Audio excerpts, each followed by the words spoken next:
ఉభయ గోదావరి జిల్లాల్లో bird flu virus తగ్గుముఖం పడుతోంది. తూర్పుగోదావరి జిల్లాలోని కానూరు అగ్రహారంలోని సీతానగరం మండలంలో పౌల్ట్రీ ఫార్మ్స్ వద్ద ఈ నెల 10 నుంచి అమల్లో ఉన్న రెడ్ జోన్లో తిరుపతి శ్రీ వెంకటేశ్వర విశ్వవిద్యాలయం వైరాలజీ శాస్త్రవేత్తల బృందం పర్యటించారు.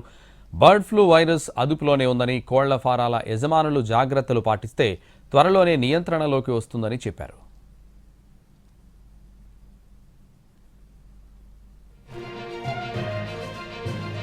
బర్డ్ ఫ్లూ భయంతో చికెన్, కోడిగుడ్ల అమ్మకాలు మరికొన్ని రోజుల పాటు డల్గానే ఉంటాయని పౌల్ట్రీ వర్గాలు చెబుతున్నారు.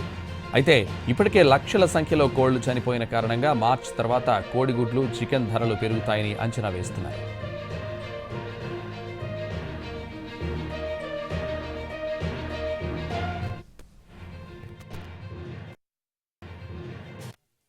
అన్నీ కూడా క్షేత్రస్థాయిలో చాలా అద్భుతమైన ఫలితాలుగా కనిపిస్తున్నాయి. ఎందుకంటే ఈ వ్యాధి ఎంత త్వరగా అదుపులోకి వస్తుందో మనం తీసుకునే నివారణ చర్యల మీద అది ఆధారపడి ఉంటుంది.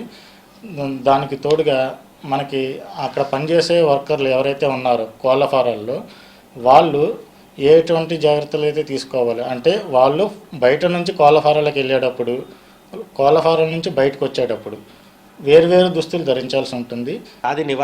వ్యాధి అనేది నియంత్రణలోనే ఉంది.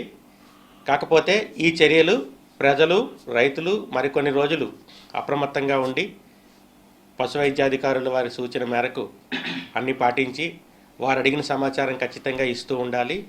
ఈ సందర్భంగా ఇంకొక విషయం ఏంటంటే, గుడ్లు, మాంసం తినటం వల్ల ఎటువంటి ప్రమాదం కూడా సాధారణ ప్రజలకు లేదు.